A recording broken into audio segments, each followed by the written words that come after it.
Hello students, today we will going to start our block number 15, congruency of triangle. So before starting our topic, let us discuss some keyword. So there are three keywords. Let us start with the third one, superimpose. What is superimpose? The superimpose word refers to set or lay on top of or above something. That means अगर आप किसी एक object के ऊपर किसी दूसरे object को set करते हैं या ले करते हैं, दैट मीन्स रखते हैं, सेट करते हैं किसी एक ऑब्जेक्ट को दूसरे ऑब्जेक्ट पे, तो उसे क्या कहते हैं? Super impose. Late us suppose आपके पास ये कुछ ऑब्जेक्ट है. अगर आप इस ऑब्जेक्ट के ऊपर कोई दूसरा ऑब्जेक्ट ले करते हो, ठीक है, आपने जो पहले वाला जो कलर था उसके ऊपर एक दूसरे कलर को आपने रख दिया, ले कर दिया, सेट कर दिया, दैट मीन्स आपने ये जो ब्लू वाला कलर है इसको ग्रीन वाले कलर के ऊपर क्या कर दिया? सुपर इम्पोज कर दिया. तो सुपर इम्पोज का मतलब आप समझ गए होंगे कि एक चीज को दूसरे चीज के ऊपर सेट करना या रखना. Okay, now second one is criteria. Criteria मतलब होता है रूल. Criteria means rule. किसी भी चीज को करने के लिए जो रूल होते हैं उसे कहते हैं criteria. Now the first one is congruency. The congruency means exact the same shape and size. कोई भी ऐसी चीज जिसके बिल्कुल सेम शेप हो और सेम साइज हो तो हम उसे क्या कह सकते हैं? कॉन्ग्रेंट. जैसे हमने अभी कलर का एग्जांपल लिया था सुपर इम्पोज को एक्सप्लेन करने के लिए, सिमिलरली हम कॉन्ग्रेंसी को भी कलर की हेल्प से एक्सप्लेन करेंगे या फिर कह सकते हैं समझेंगे. लेट अस सपोज हमारे पास टू कलर्स है, ठीक है, आपने जो ब्लू कलर है उसको ग्रीन वाले के ऊपर सुपर इम्पोज किया. ठीक है, जब आप इसको सुपर इम्पोज कर रहे हैं तो जो नीचे वाला जो ग्रीन कलर है वो आपको शो नहीं हो रहा. ठीक है, अभी आपको ऐसा लग रहा होगा कि इस यहाँ पर सिर्फ एक ब्लू कलर रखा हुआ है.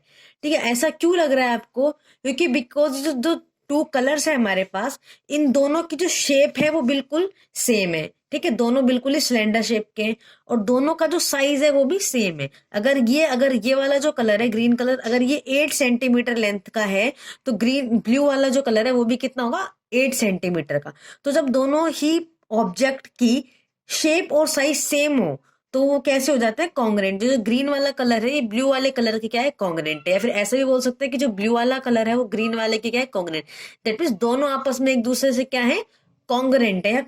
इन दोनों में क्या है? कॉन्ग्रेंसी है. कॉन्ग्रेंसी को आप इस तरह से भी समझ सकते हैं, दैट मीन्स फोटोकॉपी. अगर आप किसी चीज की फोटोकॉपी कर दे तो क्या होता है? आपके पास एग्जैक्ट जो है आपके पास पहला ऑब्जेक्ट था उसकी एग्जैक्ट कॉपी जो है वो आपको मिल जाती है. ठीक है, वही शेप रहती है, वही साइज रहता है. That means कॉन्ग्रेंसी. Now, let us start our lesson plan 1, congruency. So, in congruency, two line segments are to be congruent if they have same length.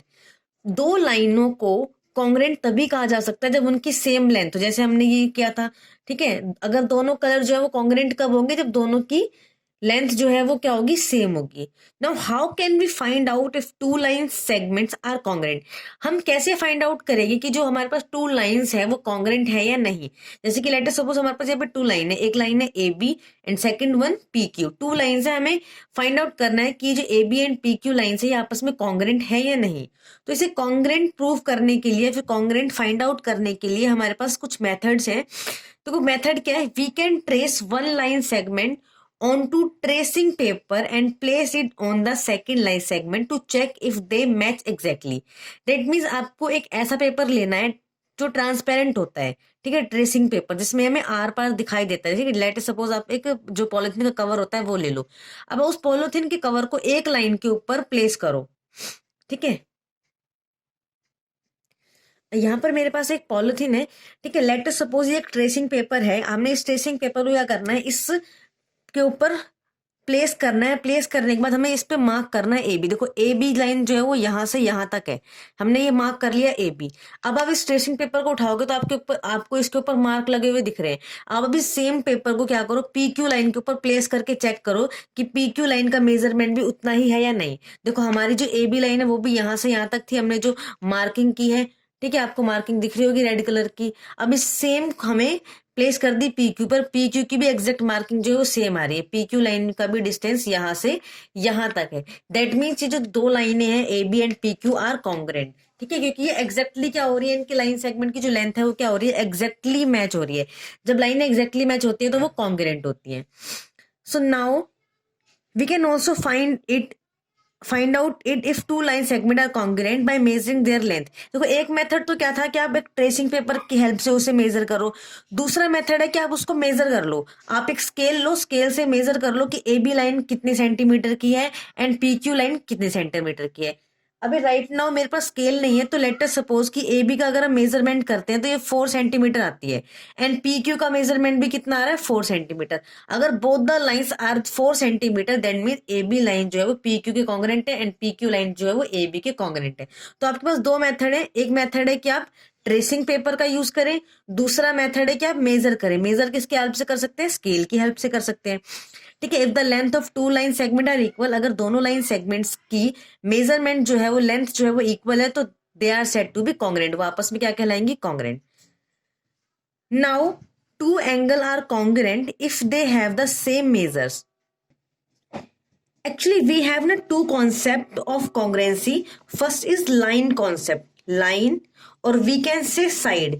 Line को ही हम साइड कह सकते हैं। एक तो हमारे पास लाइन या साइड का कॉन्सेप्ट होता है and the another one is angle. तो हम लाइन का कॉन्सेप्ट कर चुके हैं कि अगर हमारे पास दो लाइन सेगमेंट गिवन है तो वो दो लाइन सेगमेंट कॉन्ग्रेंट कैसे हैं, हमें कैसे चेक करना है, या तो ट्रेसिंग पेपर की हेल्प से या फिर रूलर की हेल्प से। तो A B and P Q वो सेम एग्जाम्पल है।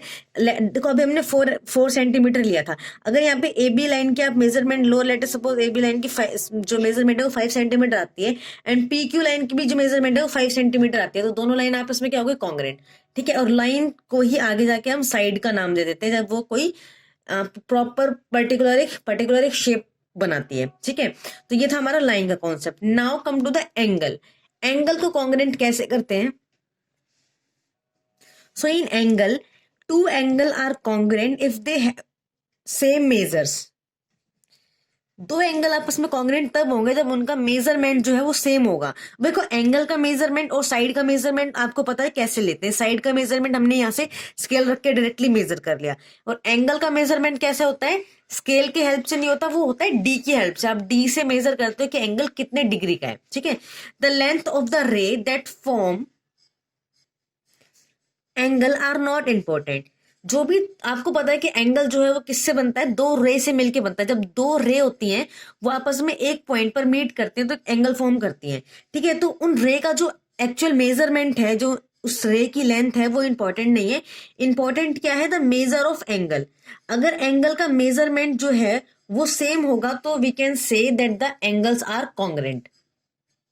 सो we have two angles, angle A O B. यहां पर एक एंगल ड्रॉ होगा। देखो जो ओ ए है, ओ ए जो है वो एक लाइन है, लाइन के आगे एरो एरो लगा हुआ है, दैट मीन्स ये क्या है, एक रे है। आपको पता है कि ये क्या है, एक रे है।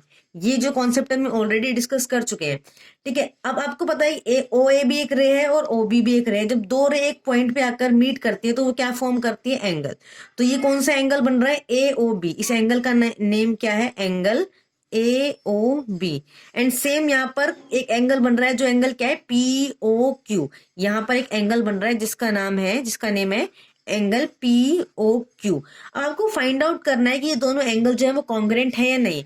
तो फर्स्टली तो देखो कॉन्ग्रेंट के लिए आपको क्या करना है, मेजर करना है कि एंगल, अगर ये एंगल का मेजरमेंट सेम आता है, लेट अस सपोज कि ये वाला जो एंगल है ये भी कितना आ गया, 30 डिग्री, एंड ये भी क्या आ गया, 30 डिग्री, तो दोनों एंगल क्या हो जाएंगे, आपस में कॉन्ग्रेंट। बट एक चीज है, देखो आपको यहाँ पर देखो दिख रहा होगा, देखो अभी तो मैंने कहा था, क्या कहा था कि कॉन्ग्रेंट क्या चीज होती है, फोटोकॉपी होती है। तो क्या आपको ये दोनों एंगल फोटोकॉपी दिख रहे हैं? यहाँ पर तो ए बी लाइन जो है वो छोटी है, यहाँ पे ओपी लाइन तो इससे बड़ी है, एंड ओ बी लाइन भी छोटी है, यहाँ पर ओ क्यू लाइन तो बड़ी है। तो क्या ये दोनों पिक्चर आपस में फोटोकॉपी है?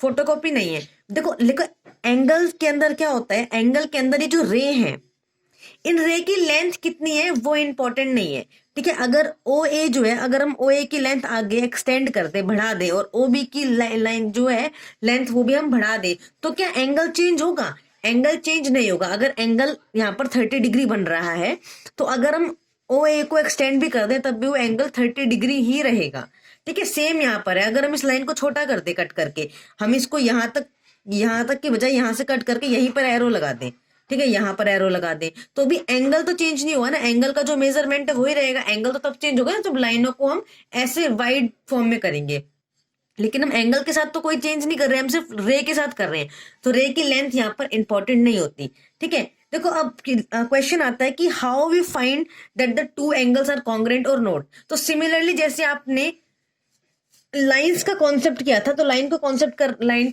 को चेक करने के लिए हमारे पास टू कॉन्सेप्ट थे। एक तो हम with the help of tracing paper कर रहे थे, दूसरा हम मेजरमेंट कर रहे थे।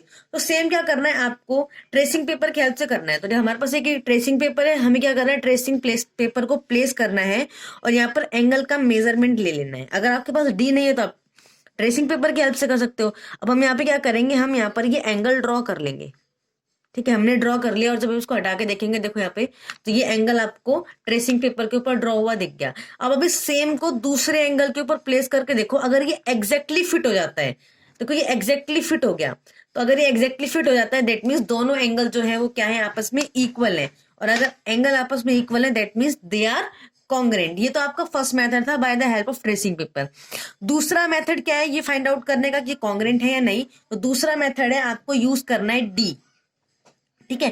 जैसे आपने यहाँ पर रूलर यूज किया था, स्केल यूज किया था, मेजरमेंट किया था, ऐसे आपको यहाँ पर डी का हेल्प से इसका मेजरमेंट करना है। लेट अस सपोज आप इसका डी से अगर मेजरमेंट करते हो और एंगल आ जाता है 30 डिग्री, ठीक है, एंड आप अगेन पीओ क्यू का मेजरमेंट करते हो, पीओ क्यू का भी मेजरमेंट 30 डिग्री आ गया। अगर दोनों ही सेम है, दोनों ही 30 degree, that means they are congruent. तो ये तो आपको कॉन्ग्रेंसी का कॉन्सेप्ट था in the line and angle, line and angle.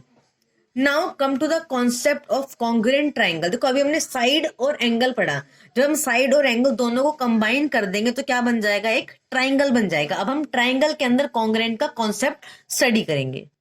So two triangles are congruent if they are exact copy of each other, that is they cover each other completely और superimposition. देखो two triangle आपस में congruent कब होंगे, जब वो exactly एक दूसरे की कॉपी होंगे। मैंने आपको पहले बताया था कि कॉन्ग्रेंट जो है वो फोटो कॉपी है।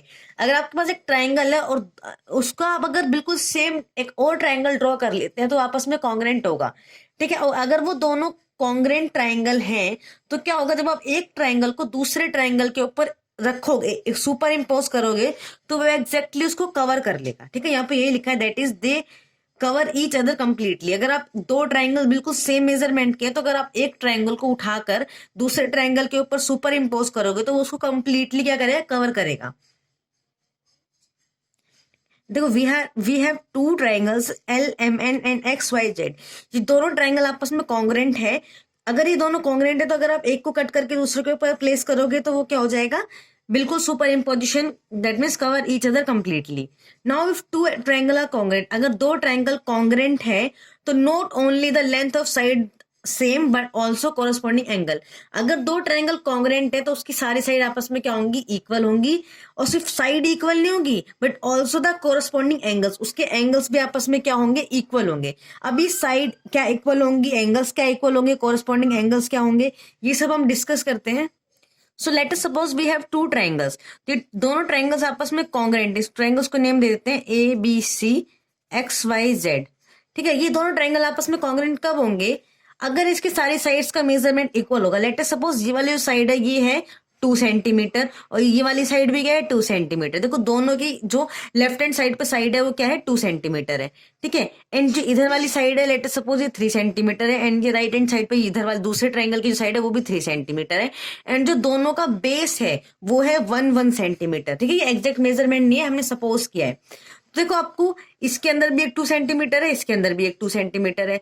फर्स्ट ट्राइंगल के अंदर भी एक साइड 3 है, दूसरे में भी 3 है, इसके अंदर भी एक 1 है, इसके अंदर 1 है। दैट मीन्स ये क्या है, एग्जैक्टली फोटोकॉपी है। ये जो एबीसी ट्राइंगल है उसका बिल्कुल फोटोकॉपी है एक्स वाई जेड। तो ये दोनों ट्राइंगल आपस में क्या होगा, कॉन्ग्रेंट, ठीक है। अगर ये दोनों ट्राइंगल आपस में कॉन्ग्रेंट है तो सिर्फ और सिर्फ इनके साइड्स इक्वल नहीं होगी, इनके कोरस्पॉन्डिंग एंगल भी इक्वल होंगे। दैट मीन्स जहां ये जो एंगल बनेगा यहाँ पर एंगल ए, वो एग्जैक्टली इक्वल होगा इस एंगल के, एंगल एक्स के। तो हम पहले लिख लेते हैं, देखो जो साइड है उसके हम नेम लिखते हैं। जो साइड है यहाँ पे कौन सी साइड है, ए बी। जो ए बी साइड है वो इक्वल हो गई एक्स वाई के, ठीक है। सॉरी। एंड जो अनदर साइड है 3 सेंटी और ये किसके इक्वल है 2 सेंटीमीटर, ठीक है। और ऐसे ही क्या है यहाँ पे AC साइड जो है, AC साइड जो है वो इक्वल है XZ के, एंड ये दोनों ही कितनी है 3 सेंटीमीटर। सिमिलरली BC साइड जो है वो इक्वल है YZ के, और ये दोनों ही इक्वल है 1 सेंटीमीटर के। ठीक है, देखो साइड तो इक्वल हो गई, प्लस में एंगल भी इक्वल होते हैं अगर ट्रायंगल जो है आपस में कॉन्ग्रेंट होंगे। तो जो एंगल A है